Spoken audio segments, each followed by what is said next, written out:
Masjid Patok Negoro memiliki peranan penting dalam sejarah Keraton Yogyakarta. Masjid ini merupakan bagian dari deretan masjid yang menjadi pilar berdirinya keraton, tersebar di 4 penjuru mata angin. Masjid-masjid ini memiliki fungsi khusus masing-masing dan tidak ditemukan di keraton-keraton lain di Jawa.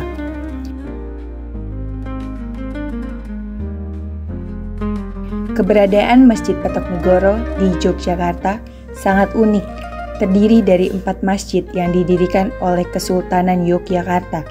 Keempat masjid ini menjadi salah satu pilar penting bagi berdirinya kesultanan. Secara etimologis, patok berarti sesuatu yang ditancapkan sebagai batas atau penanda, dan negoro berarti negara atau kerajaan. Maka Patok Negoro dapat diartikan sebagai batas wilayah negara atau pedoman bagi pemerintah. Assalamualaikum warahmatullahi wabarakatuh. Perkenalkan, saya Ahmad Sodikin. Saya akan menjelaskan tentang kegiatan di Masjid Patok Negoro Melangi yang akan dijalanin dalam waktu sebulan sampai Idul Fitri besok.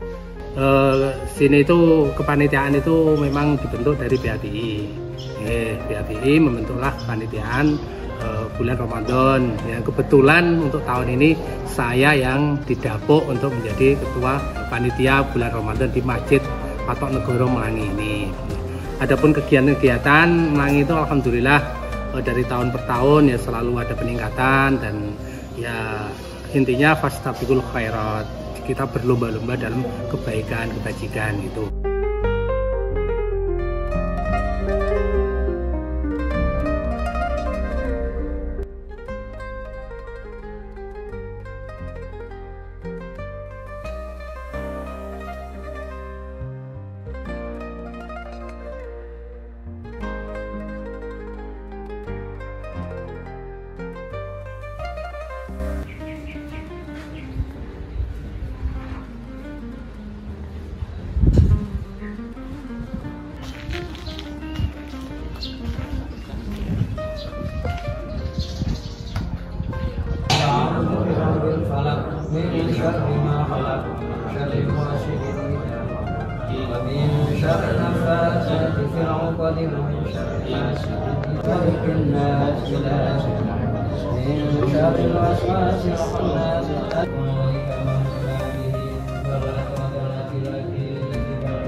Sudah diawali dari malam Selasa kemarin, rapat umum yang melibatkan warga semua yang dilibatkan di acara Ramadan ini, termasuk pembentukan kepanitiaan dan saksi-saksi, dan yang akan dimintai kepartisipasinya dalam bulan Ramadan ini. Contoh, saya sebagai ketua membutuhkan staf-staf, sekretaris bendahara itu sudah terbentuk semua, dan di sini banyak kegiatan yang akan dimulai dengan tanggal 1 nanti. Diawali dari sore ada pengajian anak. Itu pengajian anak itu dari jam 4 sore habis asar sampai jam 5. Dilanjut jam 5 sampai maghrib itu pengajian orang dewasa atau orang umum, dan dilanjut buka bersama. Adapun buka bersama itu lauk pauknya memang ada bantuan dari masyarakat digilir. Kalau nasi dan teh itu masjid menyediakan dalam waktu sebulan. Masjid Melangi didirikan oleh Kiai Nur Imam, saudara Sri Sultan Hamengkubuwono I, seiring dengan lahirnya daerah Melangi yang diberikan sebagai tanah perdikan. Saat ini, masjid dikelola oleh masyarakat. meski keraton masih menempatkan abdi dalem sebagai penanda bahwa masjid tersebut adalah kagungan dalem.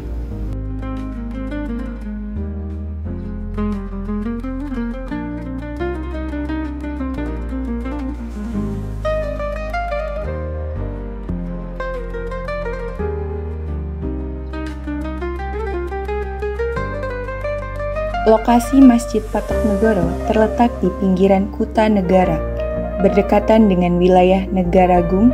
Kuta Negara adalah pusat pemerintah keraton, sedangkan Negaragung berfungsi sebagai wilayah inti yang mendukung pusat pemerintahan.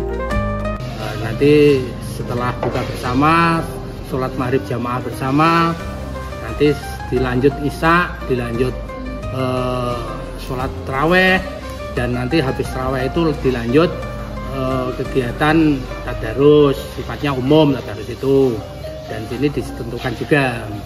Dan setelah tadarus break sebentar, nanti jam 10 mulai ngaji. Ngaji itu biasanya ya yang dibaca memang kitab-kitab yang agak khusus di Ramadan. Untuk persiapan Ramadan itu memang sudah ditentukan gitu. Nah, itu nanti terbagi dari 5 kiai yang membaca kitab itu sampai jam 12 malam. Setelah jam 12 malam nanti sama-sama sholat tasbih, dan juga itu udah dibentuk para imamnya yang sholat tasbih sampai jam 1 habis jam 1 ziarah bersama di makam Mbah Kyai Nur Iman. Nah, sampai jam 1:30 atau jam 2. Setelah itu pulang istirahat.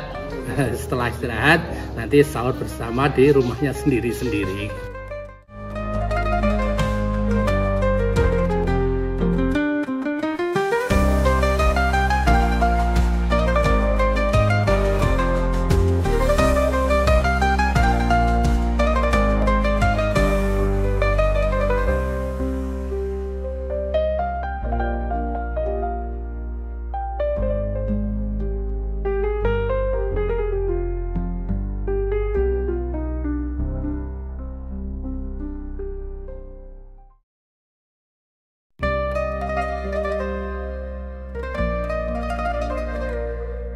Masjid Plosok Kuning.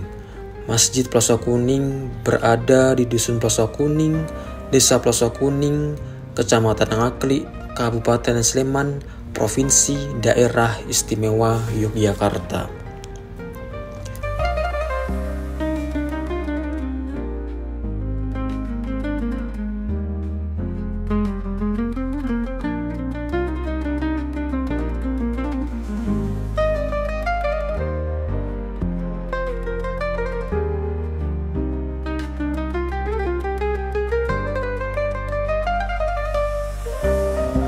Masjid Plosok Kuning diperkirakan didirikan setelah tahun 1724, di mana sejarah pendiriannya berkaitan erat dengan Kyai Mursodo, yaitu putra Kyai Nur Iman. Di antara masjid-masjid Patok Negoro yang lainnya, Masjid Plosok Kuning adalah masjid yang masih banyak mempertahankan keaslian bangunannya. Komponen-komponen bangunan yang terdapat pada Masjid Plosok Kuning juga menjadi yang paling lengkap di antara Masjid Patok Negoro yang lainnya. Masjid Patok Negoro Plosok Kuning ini didirikan kurang lebih tahun 1751. Dan sebagai imam pertama Masjid Patok Negoro Kuning adalah Mbah Kyai Mustafa, cucu dari Mbah Kyai Nur Iman yang ada di Langit. Dan saat itu bergelar Hanafi I. Dilanjutkan putranya Mbah Ali Imron bergelar Hanafi II, dan dilanjutkan putranya lagi atau cucu dari Mbah Mustafa, Mbah Sarbini bergelar Hanafi III, dan dilanjutkan putra Mbah Sarbini, Mbah Jasmani Hanafi IV. Setelah Hanafi IV ini, Kedaulatan Keraton Yogyakarta menyatukan diri dengan Negara Kesatuan Republik Indonesia.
keberadaan Masjid Patok Negoro Pleso Kuning sebagai Masjid Patok Negoro ini adalah sebagai benteng spiritual dan pusat dakwah Islam pada saat itu atau pada saat bersamaan dengan berdirinya Keraton Yogyakarta Hadiningrat,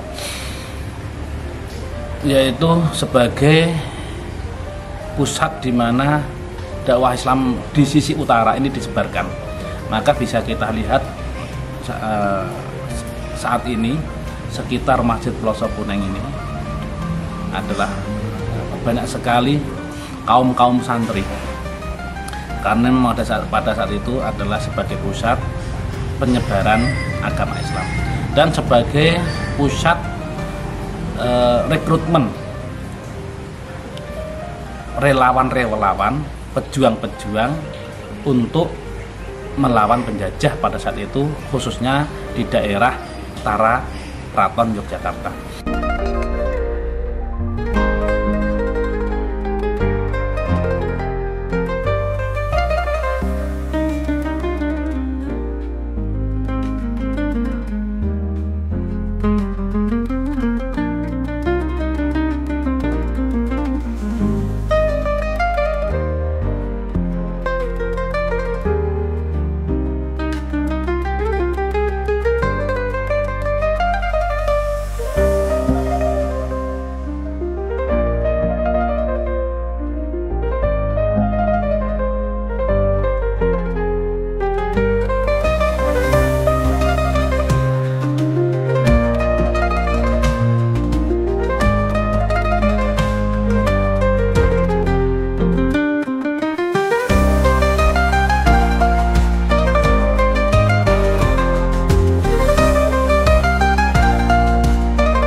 Masjid Dongkelan. Salah satu Masjid Patok Negoro menyaksikan peristiwa bersejarah saat perlawanan Pangeran Diponegoro. Masjid ini dibakar oleh Belanda karena dianggap sebagai tempat berkumpulnya para pejuang. Didirikan pada tahun 1775 oleh Kiai Sihabuddin. Masjid ini awalnya beratapkan ijuk. Ciri khas Masjid Dongkelan sebagai Masjid Patok Negoro adalah mustaka tanah liat di atapnya, yang menjadi satu-satunya yang tersisa setelah pembakaran oleh Belanda. Assalamualaikum warahmatullahi wabarakatuh. Saya Raden Muhammad Burhanuddin, atau sebagai abdi dalam saya bergelar Raden Bekel Burhanuddin. Jabatan saya di Masjid Patok Negoro sebagai bagian dari takmir, sebagai bidang kesejarahan.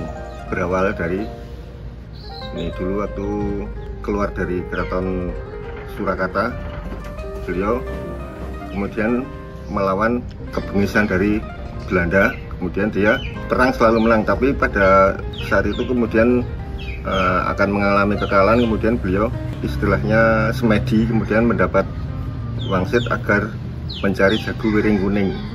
Beliau kemudian mengutus utusannya ke daerah barat, ke arah barat, kemudian menemui kiai di daerah Pondok Pesantren Al-Kahfi Somelangu. Kiainya itu tidak mau menemui utusan yang harus bertemu langsung dengan Jeng Pangeran Mangkubumi. Kemudian Jeng Mangkubumi ke sana dan diterima dengan syarat nanti kalau berhasil dijanjikan menjadi patih. Ternyata yang dimaksud jago wiring kuning itu adalah santrinya yang di Pondok Pesantren Al-Kahfi Somelangu itu, yaitu bernama Sihabuddin. Nah, setelah disetujui perjanjian itu, kemudian beliau bersedia membantu Jeng Pangeran Mangkubumi. Beliau selalu menang setiap berperang melawan Belanda.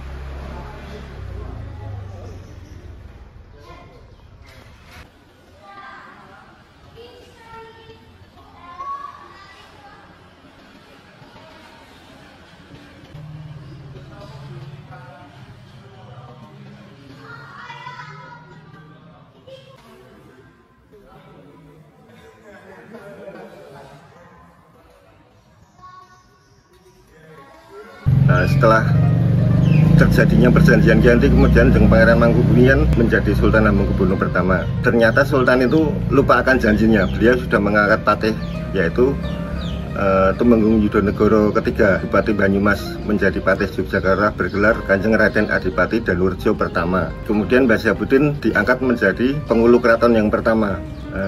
Selama menjadi pengulu keraton itu, Kiai Syabuddin selalu bermimpi ditemui oleh gurunya, kiainya. Beliau bermimpi, ngopo memang jadi pengulu keraton ini rata setujui, rata kayak idung restu. Kemudian Mbah Syabuddin itu pengen mengundurkan diri dengan cara menabuh beduk sewaktu-waktu, belum waktunya masuk manjing, itulah belum waktu masuk sholat itu udah mukul beduk, terus berpura-pura gila gitu.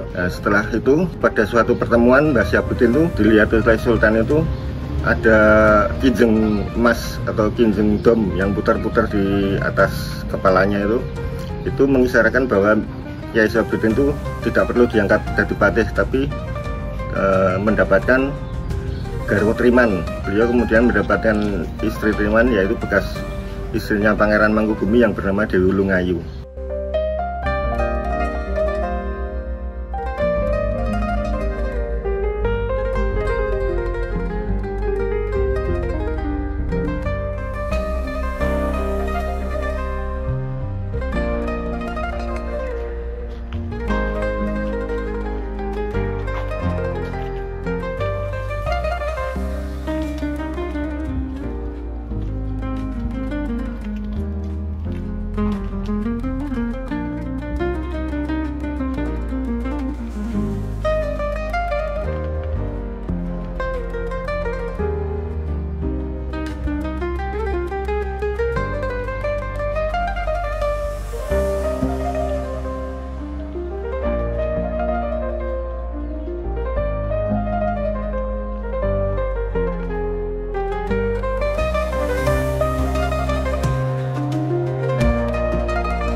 Setelah Mbah Syabuddin mengundurkan diri, beliau tinggal di selatan keraton. Ya, beliau setelah mengundurkan diri, tapi walaupun sudah mengundurkan diri, tapi tiap hari Senin beliau tetap masih ke keraton, masih mengajar ngaji ke Sentono dalam mata keluarga kerajaan. Setelah itu Mbah Syabuddin diangkat menjadi pengulu Patok Negoro.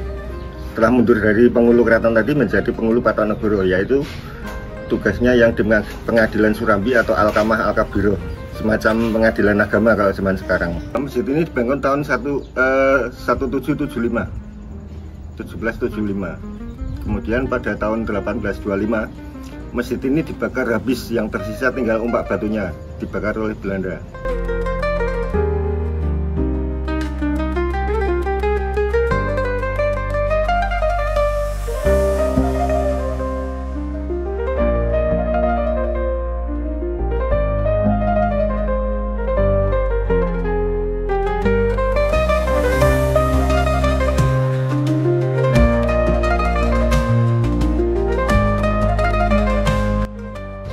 Persiapan sebelum Ramadan itu di sini ada bersih-bersih makam. Kemudian ada upacara nyadran, yaitu mendoakan leluhur yang sudah meninggal dan yang dimakamkan di makam Genggelan. Setelah nyadran itu ada juga di sini upacara Kutomoro. Jadi acara Kutomoro itu resmi dari keraton. Nanti ke makam Mbah Kiai Syabuddin, yaitu bersih-bersih dicukup itu. Ya, terima kasih, sampai di sini aja keterangan saya yang sangat simpel ini. Terima kasih. Assalamualaikum warahmatullahi wabarakatuh.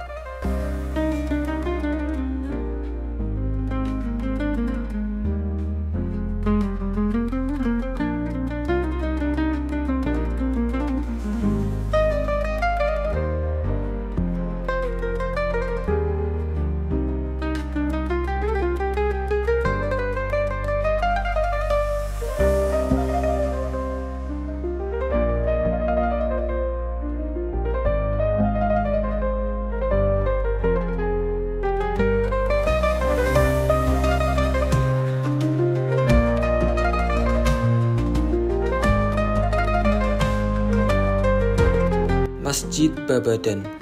Masjid Babadan dibangun pada tahun 1774 dengan arsitektur yang serupa dengan Masjid Patok Negoro yang lain.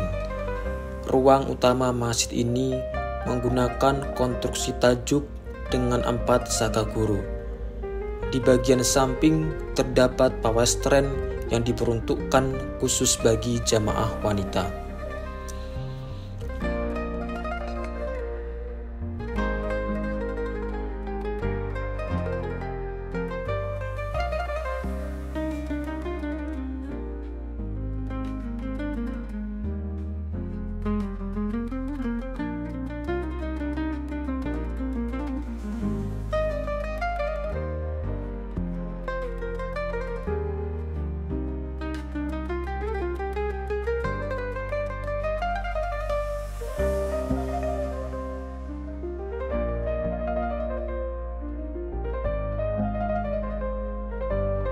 Pada tahun 1943 terjadi penggusuran oleh pemerintah Jepang dan membuat penduduk sekitar masjid berbondong-bondong membawa seluruh bangunan Masjid Babadan menuju daerah Kentungan yang disebut sebagai Babadan Baru. Kemudian pada tahun 1960 Masjid Babadan kembali dibangun di lokasi yang lama dengan nama Masjid Ad-Darajat.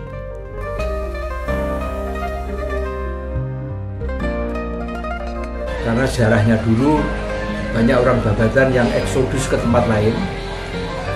Waktu zaman Jepang masjidnya dibongkar. Nah itu ahli warisnya sudah banyak di sini, sehingga kalau pas doa bersama nyadran itu dihadiri ratusan orang yang berasal dari banyak tempat, sampai dari Babadan sendiri. Itu diacarakan doa bersama, tahlilan dipimpin dari keraton, yaitu dari Kawedanan Pengulon, tahlil Hadiningrat, turutin setiap tahun begitu.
Kemudian ada tausiah juga, apa itu nyadran, apa itu bulan Sya'ban, apa itu ruwahan, dan seterusnya.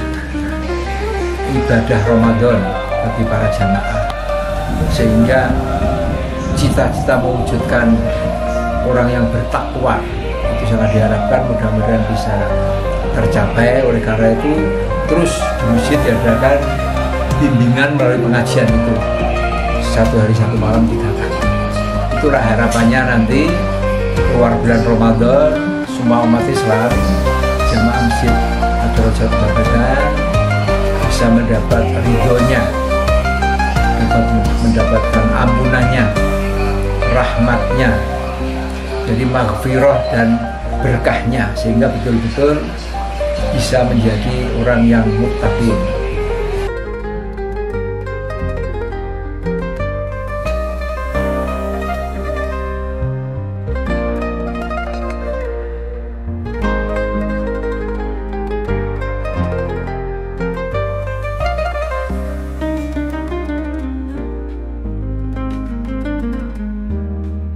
Thank you.